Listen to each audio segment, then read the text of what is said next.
Assalamualaikum warahmatullahi wabarakatuh. Alhamdulillahirrahmanirrahim. Hari ini kita menginjak kegiatan MPLS SMK Negeri 1 Sumedang hari kelima. Alhamdulillah, meskipun dengan beberapa masalah, dengan beberapa hal-hal baru yang ada di kegiatan MPLS sekarang, kita bisa menjalaninya dengan lancar, dan mohon maaf banyak trouble, banyak masalah karena ini adalah kegiatan MPLS dengan metode yang baru, yaitu daring. Lalu walaupun MPLS hari ini berbeda dengan jargon kita MPLS 2020 bersama walau berjarak, kita usahakan, kita efisienkan, kita maksimalkan kegiatan hari ini untuk jadi pandangan untuk kedepannya. Dan kegiatan hari ini kita dimulai dengan pembukaan, lalu materinya pengenalan lingkungan sekolah dari Bapak Agus Mulyana SPD. Untuk waktu dan tempat kita persilakan. Assalamualaikum warahmatullahi wabarakatuh. Alhamdulillahirabbil alamin wassalatu wassalamu asrofil anbiya'i wal mursalin wa alihi washabihi ajmain amma ba'du. Alhamdulillah, segala puji dan pujian milik Allah Subhanahu wa taala yang pada hari ini kita masih diberikan berbagai macam nikmat, di antaranya nikmat sehat, sehingga kita dapat melakukan kegiatan MPLS di hari kelima ini. Salawat serta salam semoga tercurah limpah kepada Nabi Agung, Nabi besar Nabi Muhammad Sallallahu Alaihi Wasallam, pada para keluarganya, para sahabatnya, sampai pada kita selaku umatnya. Mudah-mudahan kita dapat pertolongan darinya. Amin. Anak-anak sekalian, para peserta didik baru di SMK 1 Sumedang, selamat bertemu dengan saya. Izinkan perkenalkan diri, nama Bapak Agus Mulyana, Bapak sehari-hari menjadi salah satu tenaga pendidik di SMK 1 Sumedang. Kali ini Pak akan memberikan materi tentang pengenalan lingkungan sekolah, dan materi ini merupakan materi yang paling utama dari MPLS ini. Sedikit mengenal tentang lingkungan sekolah yang bertujuan untuk adaptasi kalian dengan lingkungan sekolah, dengan teman-teman belajar kalian, di mana pada saat kalian belajar di SMP, SD mungkin hanya dengan satu teman desa, teman kecamatan, tapi kalau di SMK ini, khususnya SMK Sumedang, ini terdapat paling sedikit 2 kabupaten, yaitu Kabupaten Sumedang, dan kegiatannya dari Subangga sekolah di sini.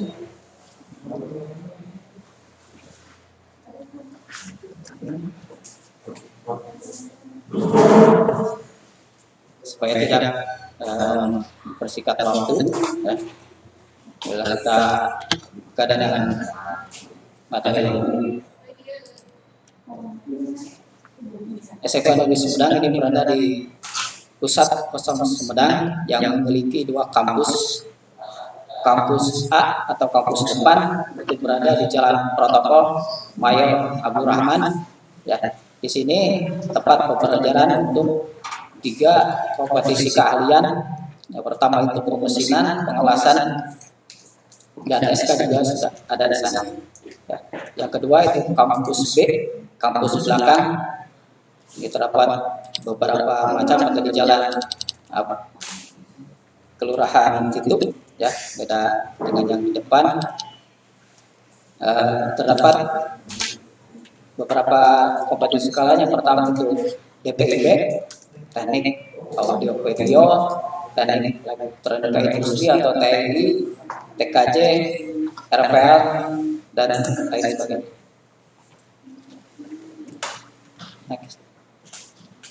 Nah, kita beralih ke bahas satu persatu kompetisi keahlian yang ada di SMPM. Yang pertama adalah desain permodelan interior bangunan atau yang disingkat dengan DPIB. Bagi anak-anakku sekalian yang memilih jurusan di DPIB, kalian pasti akan saling berhubungan banyak dengan guru-guru yang ada di tampilan layar. Ya. Staf pengajar khusus untuk kejuruan. Jadi yang pertama Bapak Tatang, CP, Bapak Arif, ST, Pak Sarno, Tombol, Bapak Dundun, Pak Aseng, Pak Saleh Widanta, Priyono, dan lain-lainnya yang ada di mengajar di sini yang tidak bisa ditampilkan pada saat ini. Fasilitas untuk kompetisi kalian DPIB, kita punya laboratorium komputer AutoCAD ya, dan studio gambar. Nah, ini materi kejuruan ya, yang ada di DPIB. Kalau normatif adaptif itu sama lah ya dengan kalian belajar di SMP dari mulai pendidikan agama, dari pekerti ya. Lalu di sini dengan ditambah dengan materi kejuruan ya, yang pertama itu yang sama dengan SMP, fisika dan kimia, yang kejuruannya simkomdik, terus gambar teknik, mekanika teknik, dasar konstruksi bangunan dan teknik pengukuran tanah. Ya, ini akan dipelajari di kelas 10. Untuk kelas 11 dan kelas 12 akan berbeda lagi materi. Ya, next. Nah, ini adalah gambar visual dari siswa DPIB. Ini ciri khas dari DPIB. Baju prakteknya ada warna kuning, kombinasi dengan biru. Ya, ini di mana anak-anak sedang melakukan aktivitas atau pelajaran gambar dengan AutoCAD. Kompetisinya di DPIB yang pertama dapat mendesain sebuah rancang bangunan, ya, baik secara visual 2 dimensi atau 3 dimensi. 2, dapat merancang gambar dan arsitektur bangunan menggunakan tentunya AutoCAD komputer. Ya. 3, mempunyai produk unggulan dari hasil desain rancang bangunan tersebut yang akan dipasarkan nanti pada saat kalian sudah bekerja. Next. Ini, ya. Inilah prospek pekerjaan dari jurusan DPIB. Ya. Yang pertama itu draper. Apa ya artinya draper? Draper bertugas untuk membuat gambar, baik itu bangunan, pelaksanaan, subdrawing atau gambar tersebut drawing. Ya. Yang kedua, quality surveyor, ya, bertugas untuk menghitung volume item pekerjaan bangunan, jumlah material, tenaga kerja yang dibutuhkan. Ya. Di saat sekarang ini quality surveyor sangat-sangat dibutuhkan. Ya. Dari tingkat dasar saja, di tingkat desa itu pelaksanaan untuk pembangunan infrastruktur di desa sangat dibutuhkan. Ya. Nah, jurusan DPIB akan bisa menghitung RAB-nya. Ya. Yang berikutnya quality control, bertugas untuk mengontrol kualitas proyek jalan. Ya. Bisa proyek jalan, bisa proyek bangunan dan lain sebagainya. Selanjutnya pengendali proyek, menghitung RAB yang tadi saya jelaskan. Ya. Rencana anggaran biaya pelaksanaan pada setiap pekerjaan bangunan dan lain sebagainya. Ya. Dan di samping itu juga jurusan ini bisa melanjutkan ke jenjang yang lebih tinggi, ya, berkuliah atau menjadi TNI, Polri dan lain sebagainya. Ya, atau bisa juga magang di luar negeri seperti Jepang. Ya, pada tahun ini saja lulusan DPIB banyak yang akan magang di Jepang. Next. Kita beralih ke jurusan teknik audio video dan teknik elektronika industri. Fasilitas yang dipunyai oleh kompetisi kalian ini ada yang pertama itu laboratorium elektronika komunikasi. Ya. Yang kedua laboratorium komputer. Jadi setiap program studi keahlian yang ada di SMK 1 kita memiliki laboratorium komputer tersendiri. Guru pengajar. Ini untuk jurusan TAP dan TEI, ya singkatan dari Teknik Audio Video dan Teknik Elektronika Industri. Ini kita tampilkan hanya beberapa orang saja. Yang pertama itu Bu Nana. Ya. Dua Pangkos, Pak Yodi, Pak Wendiana, Pak Edi, Dani, dan Pak Ahmad Gusman. Untuk kepala jurusannya itu untuk tahun sekarang Pak Wendiana itu nomor 4. Next. Materi pelajaran kejuruan yang ada di teknik elektronika industri dan teknik audio video khusus untuk kelas 10. Ya. Yang pertama itu simulasi dan komunikasi digital. Terus dua kerja bengkel dan gambar teknik, dasar listrik, elektronika, dan yang terakhir teknik pemrogram mikroprosesor dan mikrokontrol. Ya. Itu jadi materi yang akan dipelajari di kelas 10 khusus untuk materi kejuruannya ada 4 macam. Di samping ada juga kimia dan fisika. Ya, next. Nah, ini ilustrasi gambar siswa dari teknik audio video dan teknik TI yang sedang melakukan materi kejuruan.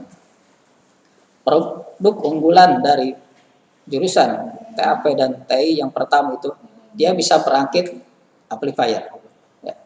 Yang kedua perakitan TV, CD dan DVD. Ya.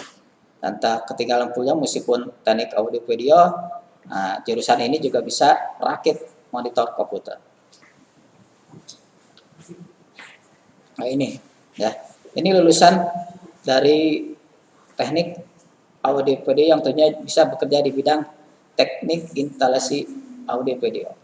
Nah, berikutnya dia bisa bekerja di penyewaan sound system ya sebagai operator, kedua video shooting, ya, perkantoran, supermarket, misalnya sebagai kasir, perakitan elektronika, bengkel-bengkel elektronika, dealer, ya, industri elektronik. Nah, seperti bekerja di pabrik-pabrik elektron, di LG Elektronik misalkan, ya. Dan juga mereka bisa atau kita lulusan dari teknik audio video ini bisa berwirausaha di bidang elektronik. Misalkan mendirikan bengkel elektronik, dia yang punya kita persewaan sound system, ya.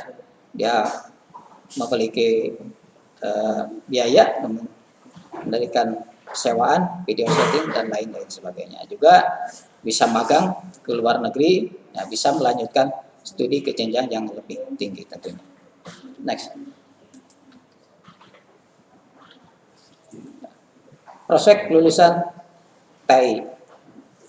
Yang pertama itu dapat bekerja di industri sebagai tenaga terampil untuk sistem otomasi elektronik. Ya, ini sensor. Kedua sebagai trouble, login control, ya, dan juga dapat bekerja di bidang elektronika, perusahaan elektronika, ya, dan juga dapat berwirausaha di bidang elektronika dan kontrol otomatis, ya, bisa melanjutkan juga ke TNI Polri atau ke perguruan tinggi lainnya. Yang berikutnya, ya, jurusan kompetisi kalian yang ada di SMK 1 Sumedang itu teknik pemanfaatan tenaga listrik. Ya.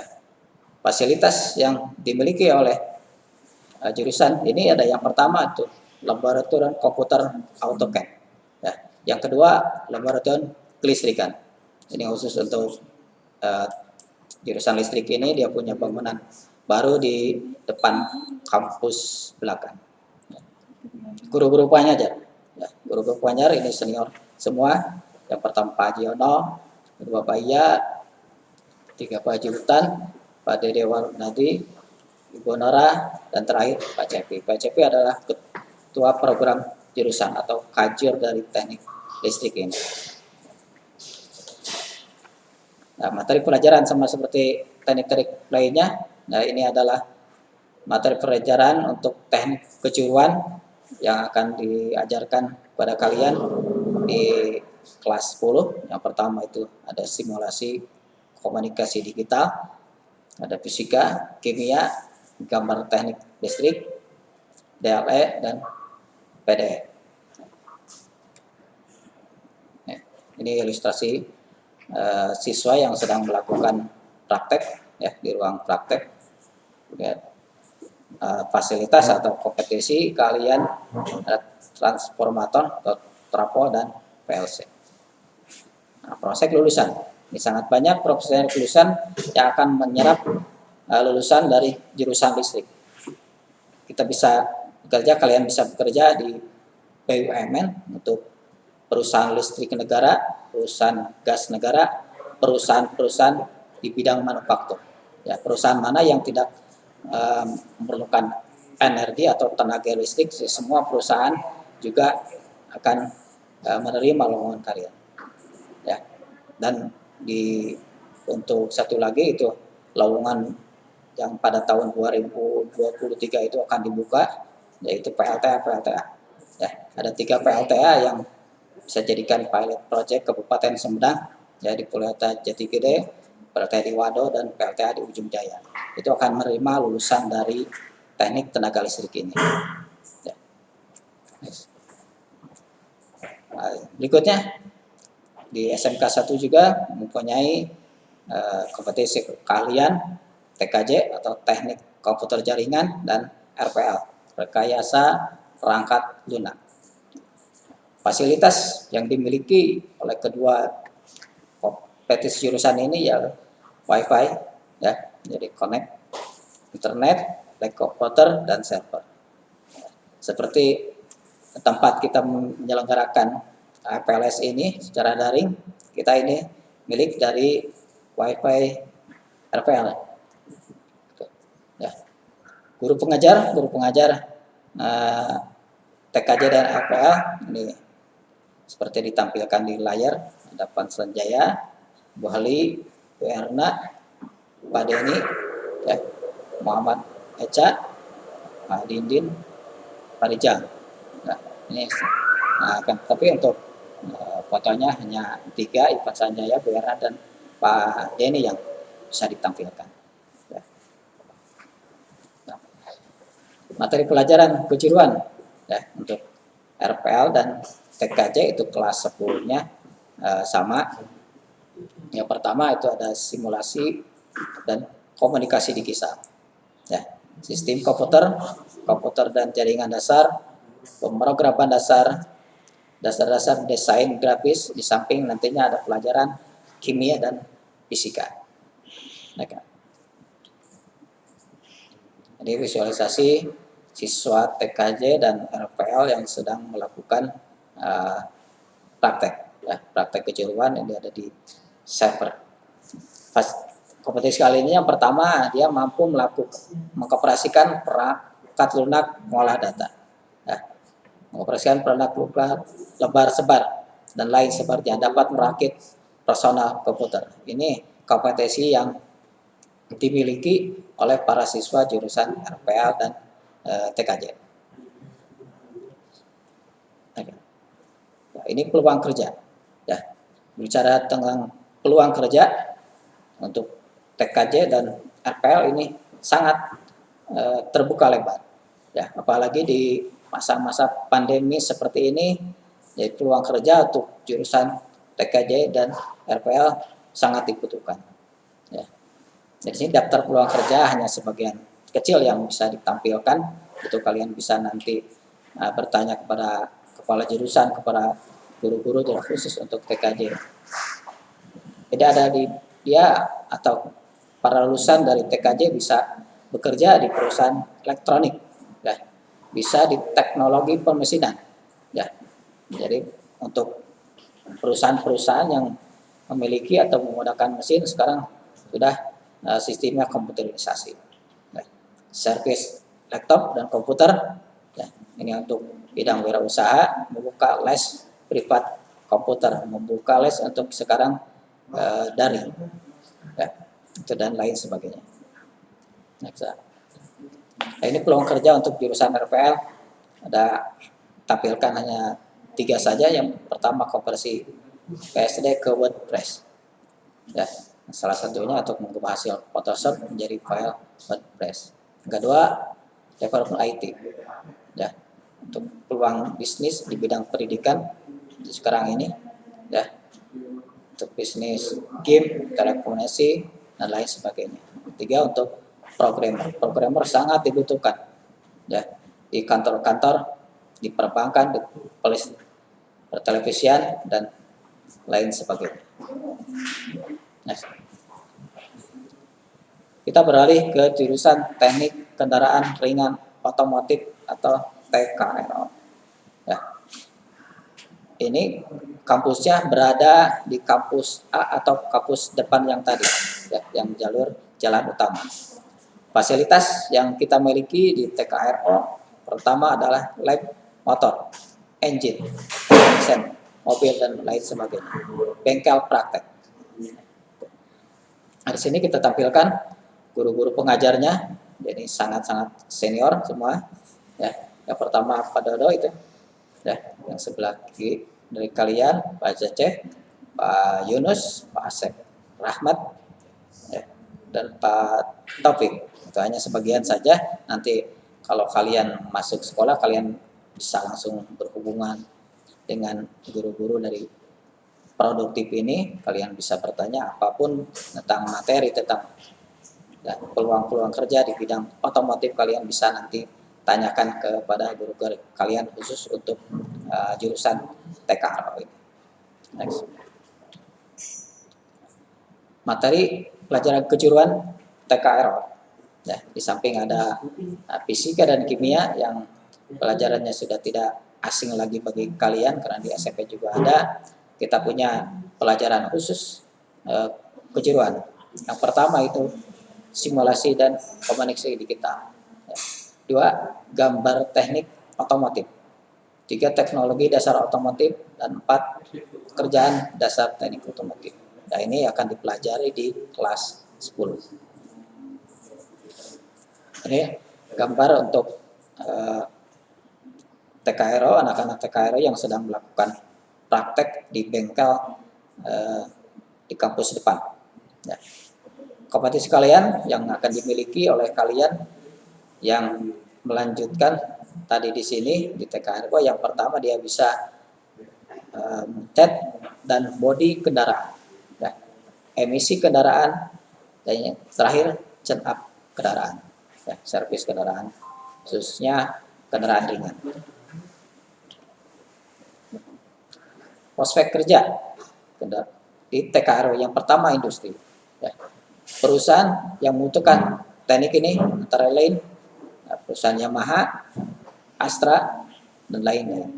Ya, 2. Teknisi untuk mekanik merupakan pekerjaan yang paling sesuai dengan program studi otomotif. Wirausaha, kalian bisa mendirikan bengkel-bengkel, ya, di sini untuk pekerja zaman berjalan sekarang, ya, banyak sekali, ya, kendaraan tentu akan dibarengi dengan kebutuhan untuk repair atau perbaikan dari kendaraan tersebut. Ini peluang kita untuk masuk ke arah sana, ya.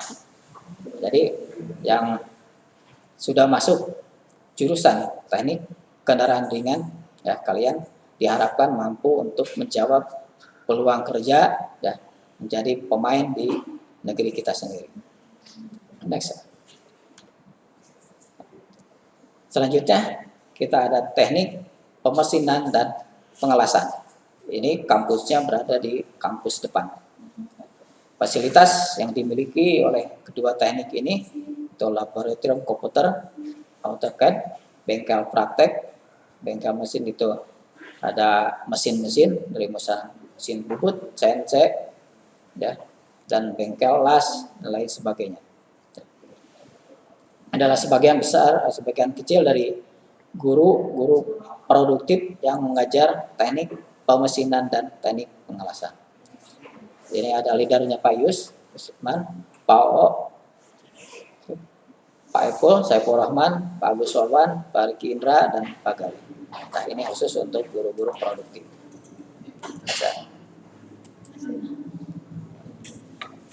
Materi pelajaran kejuruan, pemesinan dan pengelasan untuk kelas 10 ini sama antara materi kejuruannya atau materi pelajarannya, tapi untuk kelas 11 dan 12 itu langsung mengerucut sesuai dengan bidang keahlian masing-masing. Ini materi kejuruannya di samping fisika dan kimia yang diajarkan di kelas 10.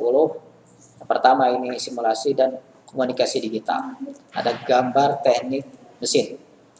Terus daftar dasar perencanaan teknik mesin dan PDTM atau pekerjaan teknik dasar mesin. Next. Nah, ini adalah ilustrasi gambar dari siswa yang sedang melakukan materi praktek. Di sini kita lihat ini adalah yang warna putih oranye itu adalah mesin CNC. Ya, dia untuk baju prakteknya lebih mudah. Ya. Yang di bawah ini kerja baku dan kompetensi kaliannya dia programmer, dia bisa mengoperasikan mesin CNC. Ya, jadi tidak manual, sudah otomatis dilaksanakan sistem komputerisasi. Dua, ini gambar AutoCAD mesin. Ya, gambar mesinnya pakai AutoCAD. Next. Ya. Peluang kerja atau prospek kerja jurusan teknik mesin dan teknik pengelasan. Ini kita bisa mengisi lowongan di perusahaan dan industri, misalnya PT Unilever yang sudah di PT PLN, Yamaha Motor, Astra Motor, dan lain sebagainya, yang di dalamnya terdapat mesin-mesin industri atau mesin produksi.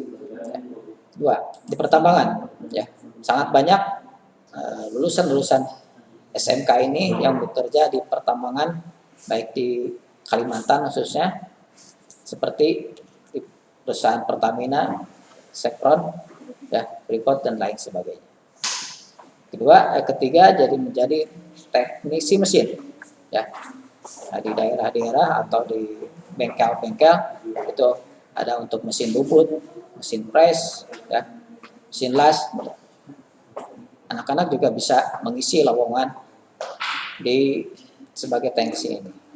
Yang keempat, jadi wirausaha mandiri, ya, dan bisa juga untuk melanjutkan pendidikan ke perguruan tinggi atau menjadi TNI Polri. Jurusan yang terakhir di sini, ya, jurusan yang paling baru beberapa angkatan kita mengeluarkan, yaitu seni karawitan. Ya. Fasilitas di seni karawitan meskipun baru tetapi lengkap. Dia punya sound system, ya, perlengkapan karawitan, alat-alat musik juga lengkap di sini. Ya. Dikomandoi oleh Pak Adi Kurniawan, ya, sebagai kajurnya. Ada Bu Bidawati, Pak Luki, Pak Wendy, Bu Eva, dan lain sebagainya yang tidak bisa kita tampilkan di sini. Next. Materi kejuruan. Nah, untuk materi kejuruan di sini jurusan-jurusan lain ada pelajaran fisika dan kimia, tetapi untuk seni kerawitan kelas 10 itu tidak ada, ya. Materi itu langsung ke simulasi dan komunikasi digital, tinjauan seni, dasar-dasar kreativitas, pengetahuan karawitan teknik, instrumen pokok, teknik karawitan dasar, titik laras, dan vokal dasar. Itu adalah materi kejuruan yang akan kalian pelajari di kelas 10. Next. Ini adalah ruangan atau kalau lain sebut bengkel seni. Ya. Ini alat musiknya sangat lengkap, yang dengan sostisien yang memadai. Kompetensi keahliannya, lulusan dari SK ini dia bisa menjadi pengrawit atau penabuh gamelan, komposer, peneliti musik, dan mempunyai lingkungan sendiri. Ya, next.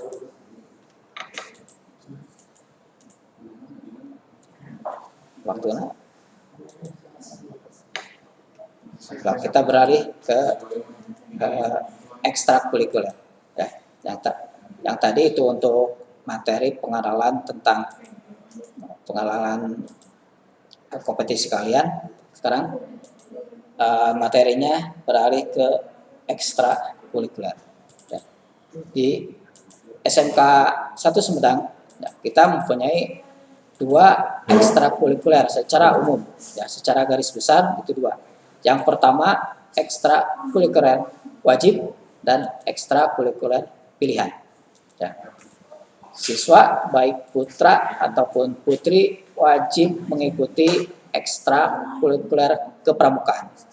Nah, untuk kepramukaan ini akan dilaksanakan secara blok, biasanya dilaksanakan pada hari Sabtu untuk bergiliran, ya, satu jurusan.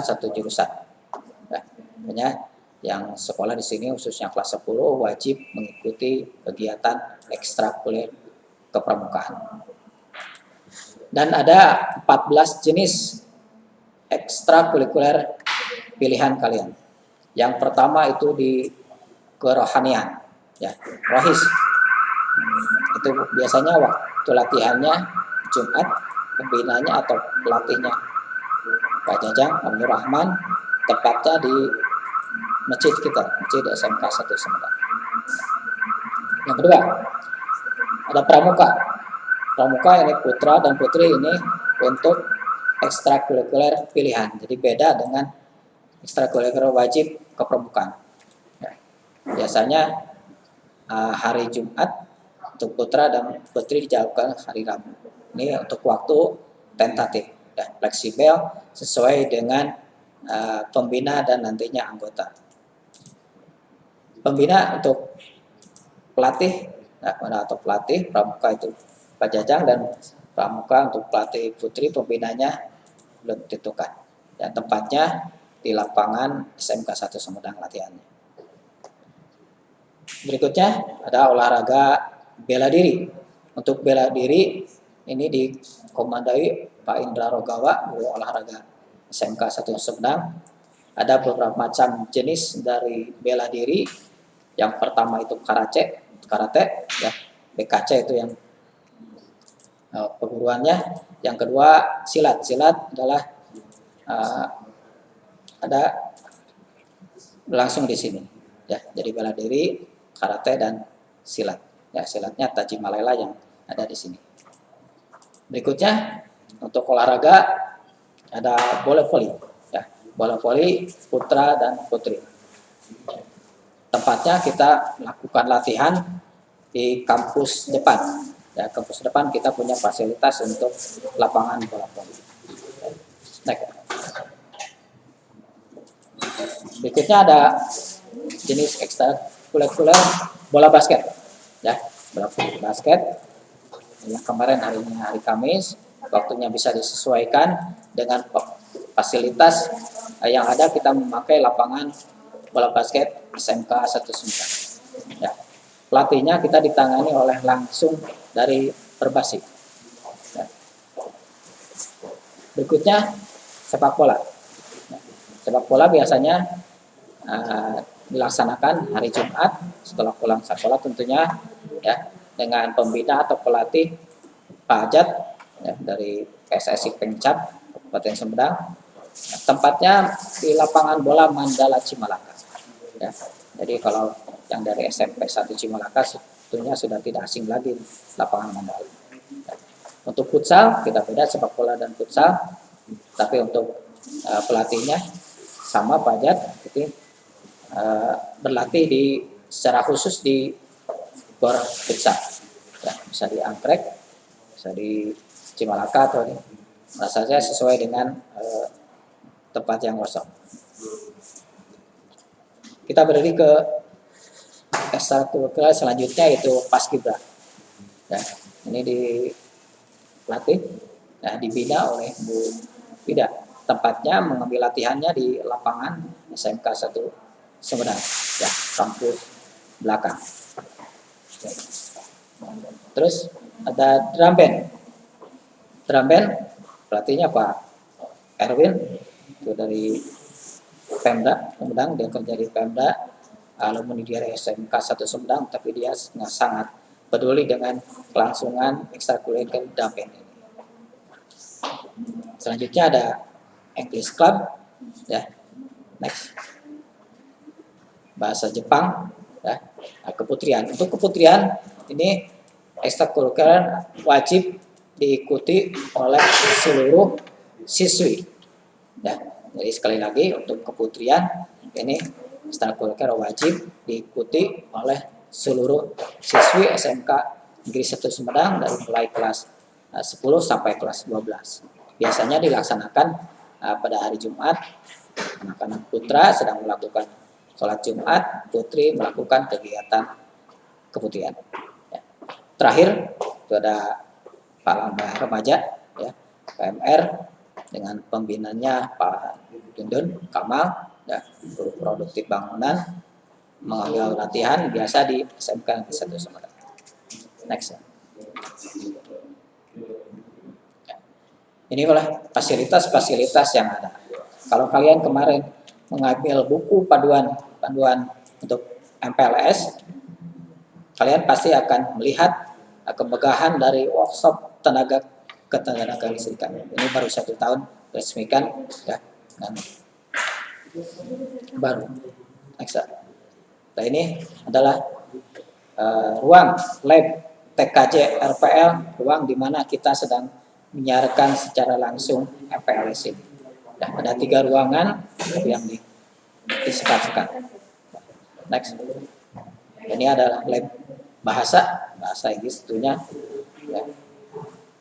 Terus perpustakaan ini ada di kampus belakang, tepat di depan lapangan upacara atau lapangan basket. Ya. Koleksi bukunya sangat lengkap, sangat mendukung untuk kalian mencari sumber belajar. Ya. Nah, ini adalah fasilitas untuk olahraga. Ya. Kita melakukan olahraga untuk bola basket, ya, dengan panjang standarnya. Terus kita melakukan upacara di sini dan bulu tangkis juga di sini. Terus melakukan olahraga futsal juga bisa dilaksanakan di lapangan olahraga ini. Nah, ini adalah fasilitas masjid. Ya, jadi untuk pembelajaran istirahat kedua itu 11.45 time. Jadi pada saat 11.45 anak-anak diberikan waktu istirahat untuk sholat duhur bersama, ya, dan untuk Jumatan juga, ya, hari Jumat kita laksanakan di masjid ini. Nah, itu masih banyak lagi fasilitas-fasilitas yang belum bisa ditampilkan karena keterbatasan waktu. Ya. Ini sekilas untuk susunan pengurus OSIS masa bakti 2019-2020. Ini ada intinya. Ketua ya dikomandoi oleh Fahya Anies Satun, kelas 12 TKJ, wakil ketua Haji Semenap, sekretaris Novita, bendahara Kisti. Ya, di sini di SMK 1 Sumedang kita sangat menghargai gender. Ya, siapapun orangnya, baik laki-laki atau perempuan, pokoknya yang memiliki misi yang baik, yang mau memajukan sekolah, ya, mau bekerja keras untuk memajukan OSIS, kita tampung. Ya, meskipun mayoritas kita laki-laki, tapi untuk ketua OSIS masa-masa belakangan juga, ya, banyak dari wanita. Itu. Program kerja kita punya 10 seksi bidang, ya, dari seksi bidang pertama ketakwaan terhadap Tuhan Yang Maha Esa sampai ke seksi 10.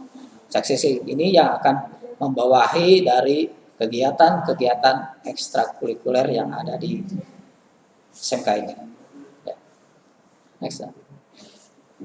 Ini, ya, ini adalah prestasi yang pernah diperoleh oleh para siswa SMK Negeri 1 Sumedang. Di bidang intrakurikuler kita pernah merasakan juara 1 lomba LKS tingkat provinsi. Ya, dan kita berhasil dari perwakilan dari Provinsi Jawa Barat ke tingkat nasional itu kalau tidak salah di Lombok. Ya, ini jurusannya TUI. Sayang untuk jurusan TUI kita sudah tidak ada, namanya Denny Koswara jurusan TUI. Lomba LKS juga pernah diraih oleh jurusan dari TKRO di STKP 11 April Sumedang. Ya, ada juara lomba 1 cerdas cermat tingkat kabupaten. Terus yang lain ya lomba pentas PAI itu ya dikomandoi oleh Bu Haji Ai. Dia tembus sampai ke tingkat nasional pada waktu itu diselenggarakan di Banda Aceh. Ya.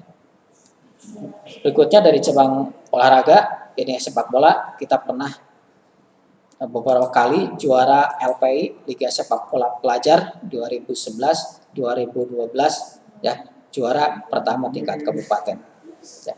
Untuk yang membawakan lagi, kita pada tahun 2012 kita berhasil menjuarai sepak bola tingkat wilayah Jabar 4 itu di Indramayu. Ya. Berikutnya untuk juara 1 itu dari elektronika 2018 kita juara 1 nasional. Alhamdulillah. Ya. Next. Ya, untuk lomba keterampilan baris berbaris ya paskibraka juga pernah merasakan juara 1 di SMK Wasaran Indramayu. Untuk kegiatan pencaksilat Satria Muda kita bahkan meraih 4 emas ya, se-Jawa Barat, Popnas Jabar Wushu ya. Wushu di Jawa Tengah kita meraih juara 3 ya, kelompok kelas 56 kg putra ya. Untuk Daben kita beberapa kali mengikuti kejuaraan dan beberapa kali juga mendapat hadiah ya, seperti di layar kaca kalian bisa lihat ya, di Sumedang Open itu di GOR Tajimalela kita dapat juara, salah satunya display senior ya. Untuk di Porda kita juga lomba pencasilat, Santi Susanti pernah merajai lomba pencasilat putri ya. Untuk pramuka tahun 2018 kemarin kita juara umum lomba lacak pos 3 di SMK Situraja. Next. Terakhir ini ada foto-foto kegiatan yang pernah dilakukan oleh para siswi ya, siswa. Yang pertama ini kegiatan kerohanian keputrian ya. Ini 1 tahun sekali keputrian suka melakukan kegiatan tadabur alam.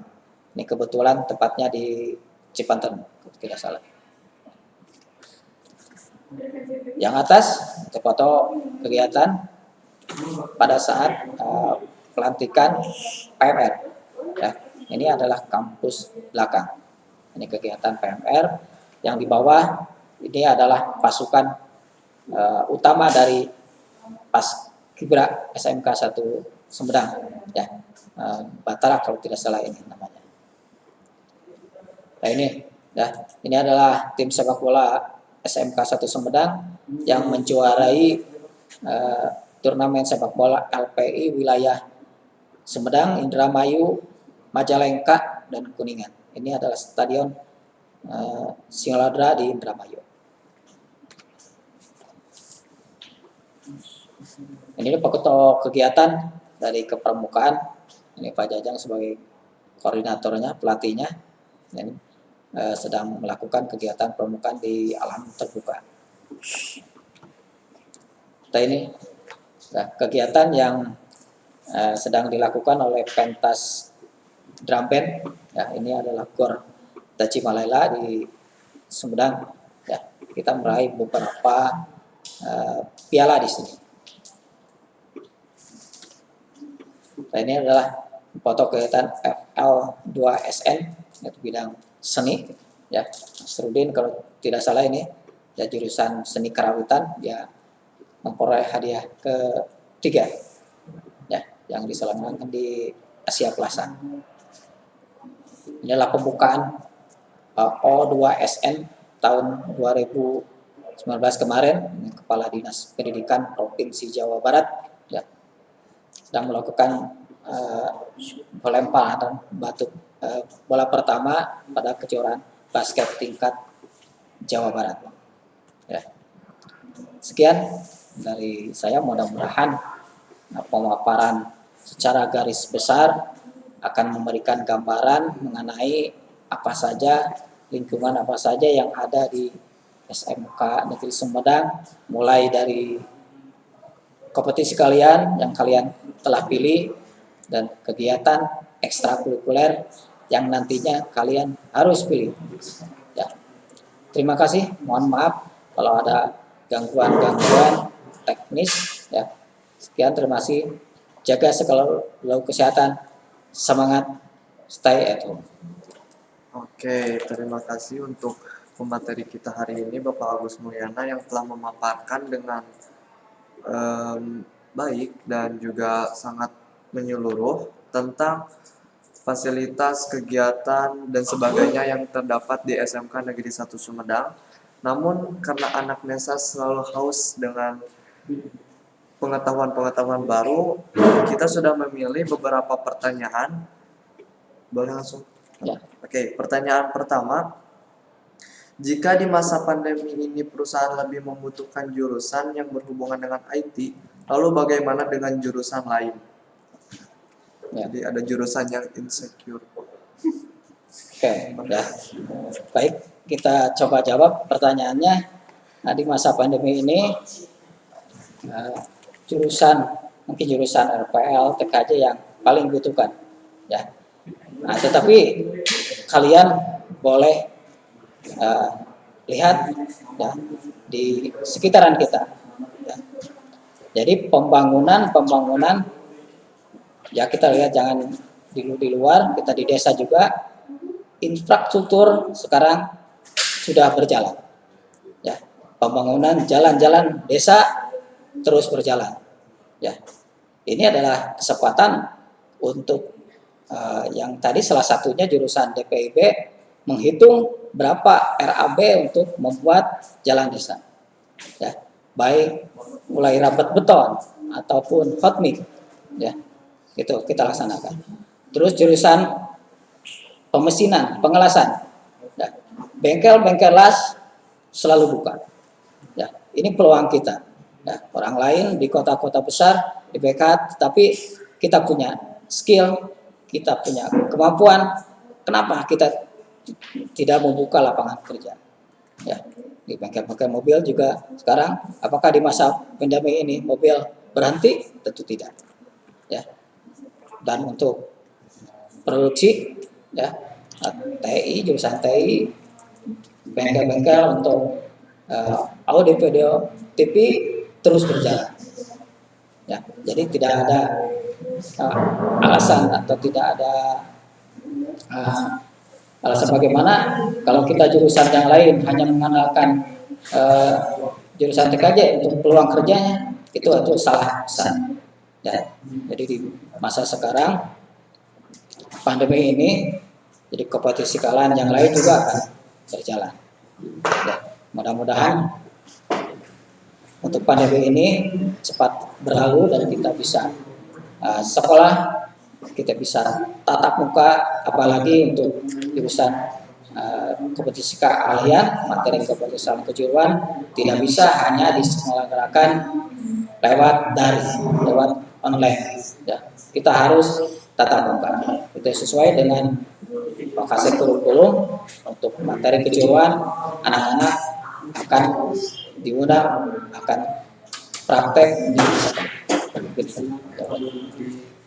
Selagi kita mempunyai skill di luar bidang IT, pasti kita selalu selalu dibutuhkan. Dan kalau bisa kita menciptakan peluang kerja. Itu ada misi daripada SMK.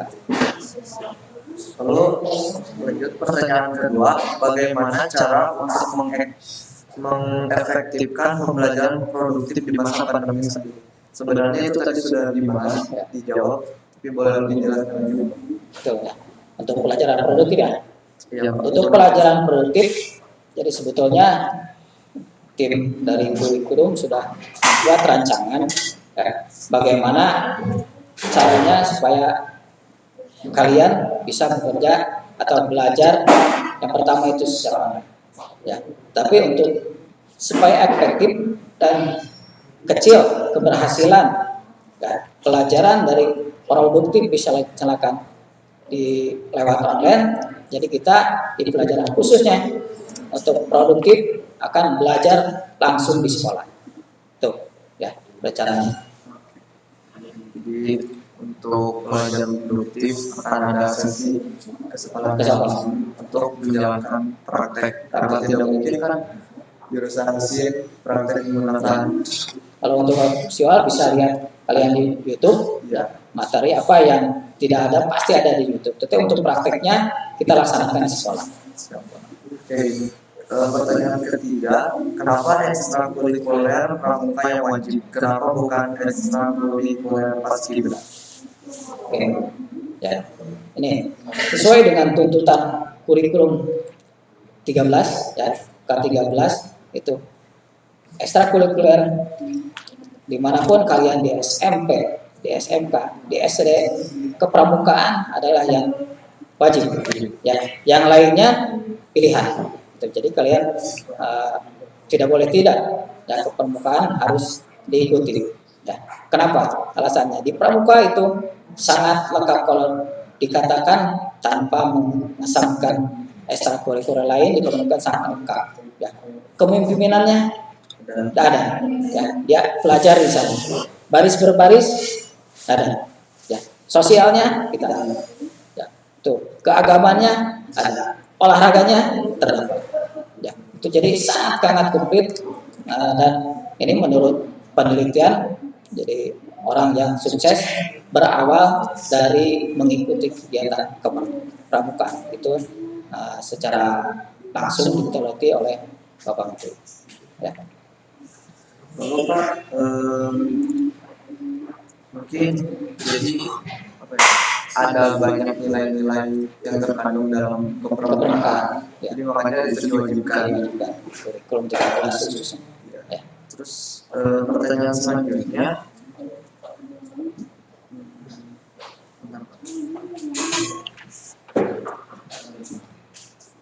apakah ada hukuman jika tidak mengikuti kegiatan ESCO yang diwajibkan seperti kepermukaan dan kementerian? Ya, betul. Ya. Mengenai sanksi, ya kalau sudah dikatakan wajib, gimana? Tapi tergantung dari pembinanya. Ya. Jadi yang pertama kalian datang ke sekolah ini, ya daftar ke sekolah ini menjadi pilihan SMK 1 Sumedang, tentunya harus mentaati aturan yang ada.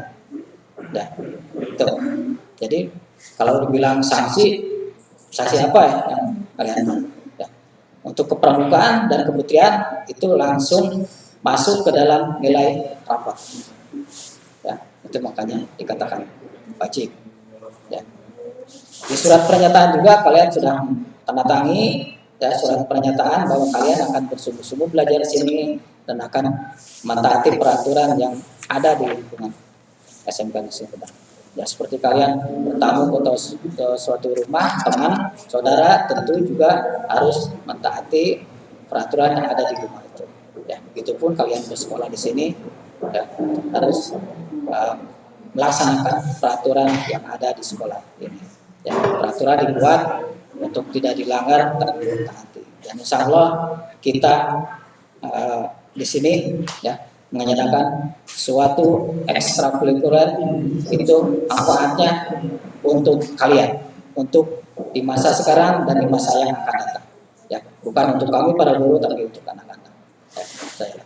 Kalau soal sanksi-sanksi mungkin nanti akan berhubungan langsung dengan pembinanya. Gitu. Baik Pak, terima kasih telah menjawab beberapa pertanyaan dari murid SMK Negeri 1 Sumedang. Sangat sudah jelas pemaparan dari Bapak Agus Mulyana, beliau sekaligus pembina OSIS. Untuk selanjutnya akan ada kegiatan apa ya?